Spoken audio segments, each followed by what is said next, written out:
Thank you very much for participating to this interview, Vasif Kortun. I would like you to introduce SALT and its engagement in Turkish scene and what makes your institution different from the others in your country and also abroad. It's hard to say how SALT is different from other institutions around because it's not quite. I mean, it's not really an art institution, although it does a lot with art as well as other things. And it's not really only an exhibition institution, or that is to say, the programs and everything we do is not solely or is not primarily built around exhibitions or with a goal to make exhibitions, but it's built around hopefully research and our particular interest in research. So that makes SALT as both a kind of a research center or a smallish university without students, and an exhibition space and a museum all at the same time. You know, when we were putting the institution together, we were fully aware of the fact that it would not make any sense to make a museum in the 21st century. Mm-hmm. And that was somehow a very ancient idea. And then this idea, as the concept, as well as what we should be doing in the beginning of 21st century in Istanbul, had to be completely different. Of course, that kind of creates a kind of a problem because you immediately fall off the grid. You know, you're not really part of the network. You're part of the network, but then again, not. There are things to be gained from that and things to be lost from that, but that's okay. That was a risk that we really decided to take on. And as it's not an exhibition-based institution, or it's not fundamentally an exhibitionary institution, it's very hard to figure out SALT from the viewpoint of looking at other sorts of institutions that look like art centers or ICAs or Kunsthalles or museums. And, you know, we're not part of that gamut. We are very interested in contemporary art. We're interested in the built environment. We're interested in social and economic history.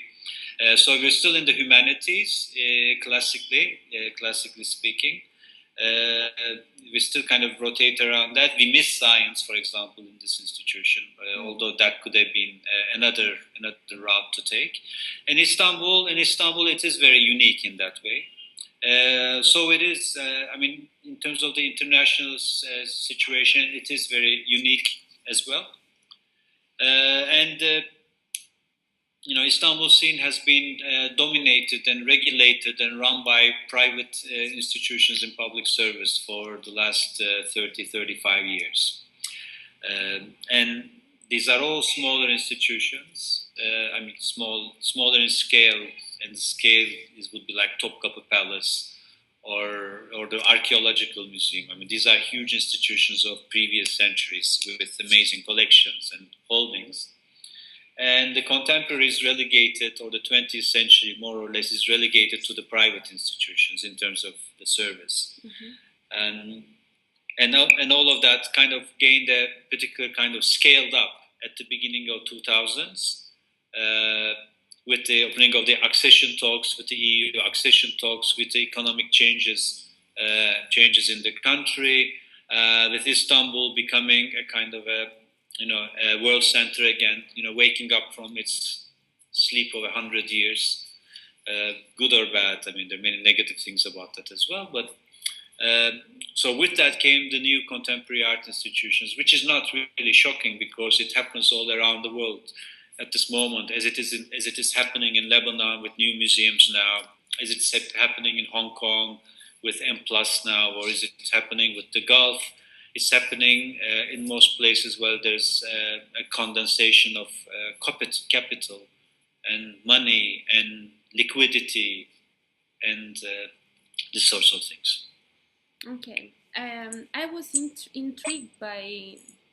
I'm now curious to know your idea of museum in the 21st century, because you said that museum is quite an old idea.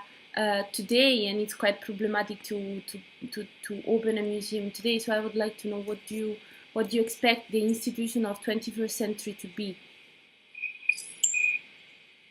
Well, there are many ways, I guess, to address this question. I mean, one is I was thinking of the original notion of the concept of the museum, as it was kind of invented in late 18th century and gained a particular form in the 19th century, and all of this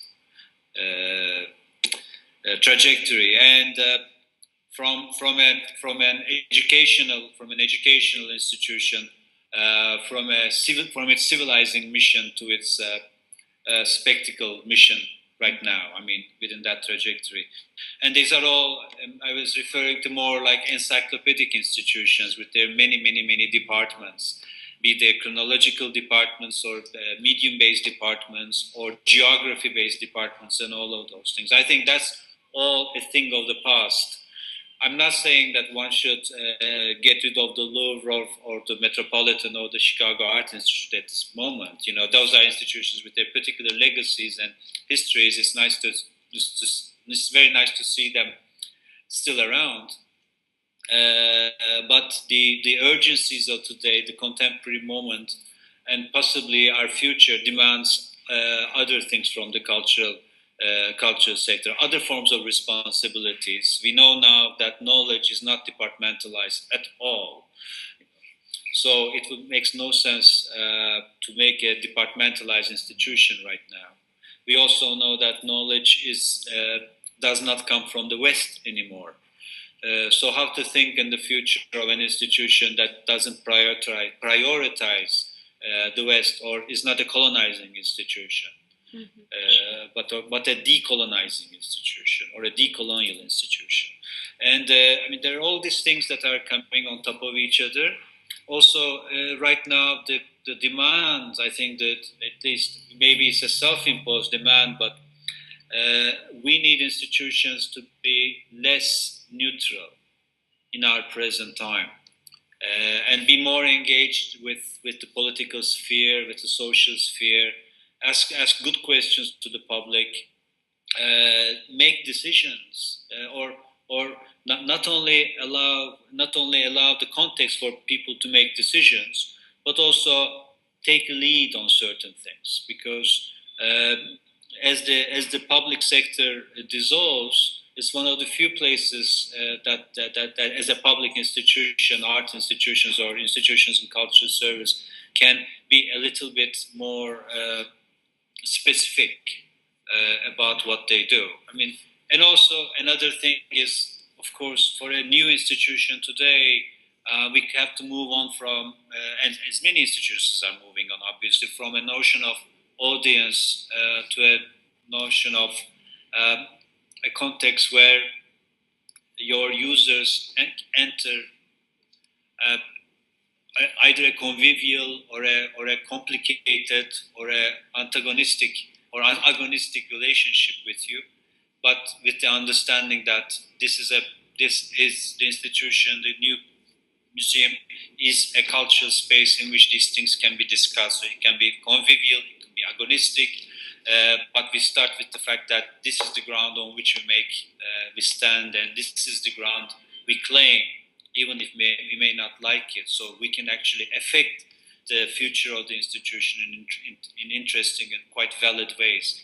I mean, the old institutional arrogance of civilizing or 18th, 19th, 20th century arrogance has to go away.